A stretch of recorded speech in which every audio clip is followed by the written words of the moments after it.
مجھے تو سمجھ نہیں آتی ملی غیرت کدھر چلی گئی، دینی غیرت کہاں چلی گئی۔ ہم پتہ نہیں زندہ ہیں، ہمارا زندہ رہنا جرم ہے اگر ہم ان کی مدد نہیں کر سکتے۔ ایسی کوئی بے حس اور بے غیرت قوم بھی کبھی ہوئی ہوگی؟ ہم نے تاریخ میں بے غیرتی کی بڑی داستانیں سنی ہیں۔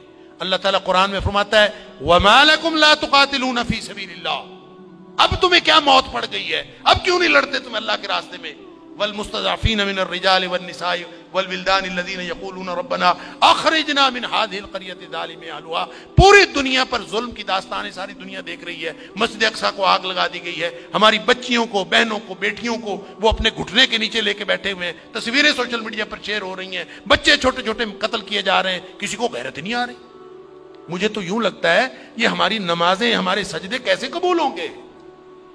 ہم جو مجرم ہیں جو آرام سے بیٹھے رہیں، کیا کریں؟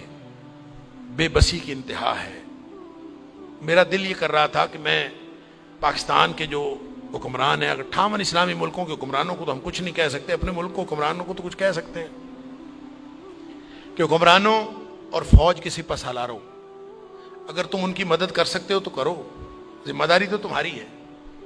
نہیں کر سکتے نا تو ہمیں ایک جہاز میں بھر کے وہاں بھیج دو، کم از کم ہم عزت کی موت ماری جائیں، کم از کم جا کے ہم وہاں پہ ان کے ساتھ شہید ہو جائیں، اللہ کو قیامت کے دن ہم اور نبی کریم صلی اللہ علیہ وسلم کو چہرہ دکھانے کے تو قابل ہوں کہ اللہ ہمیں غیرت تھی، ہمارے اندر کوئی ملی اور دینی غیرت تھی۔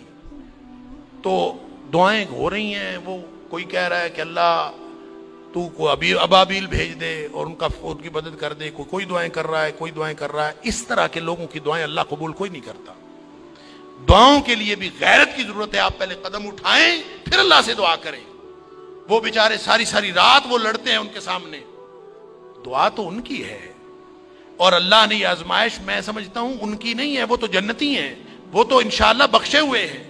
آزمائش یہ باقی ساری دنیا کی ہے، ہم ان کی وجہ سے مجرم بن رہے ہیں، اللہ تعالیٰ معاف فرمائے۔ تو یہ جب قاری صاحب پڑھ رہے تھے تو مجھے خیال آ رہا تھا کہ اللہ ان بیچاروں کے پاس طاقت نہیں ہے، وہ پتھر اکٹھے کر کے بیٹھے ہیں، توپوں بندوقوں کا مقابلہ پتھروں سے کیسے ہوگا؟ یا اللہ تو ابابیل بھیج دے، اور تو جس نے ابرہہ کو اور اس کے لشکر کو تباہ و برباد کر دیا تھا، اللہ اس دور جدید کے ابرہہ کو جو ہماری مسجد اقصیٰ کو تباہ کرنے کے لیے آیا ہے، اور پوری ملت اسلامیہ دہشت گرد پھر مسلمانوں کو کہا جا رہا، بدبخت پوری دنیا میں بدترین دہشت گردی کرتے ہیں، اور پھر بات کرتے ہیں مسلمانوں کی دہشت گردی کرتے ہیں۔ میں تو سمجھتا ہوں پورے 58 اسلامی ملکوں کو اعلان جنگ کر دینا چاہیے، لڑتے لڑتے مر جانا چاہیے، اس زندگی سے وہ موت بہتر ہے۔ ہم نے کیا کیا ہوا ہے؟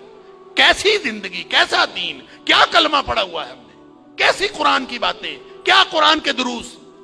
ہم یہاں سکون سے بیٹھے ہیں، پنکھے چل رہے ہیں، موج میلہ پانی پینے کو مل رہا ہے، نماز آرام سے پڑھ رہے ہیں، سجدے آرام سے کر رہے ہیں، وہاں ہماری بہنیں بیٹیاں لٹ رہی ہیں۔ کہاں گئی غیرت ہماری؟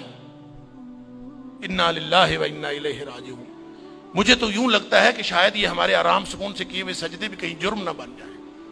اللہ تعالی ہم سب کو معاف فرمائے۔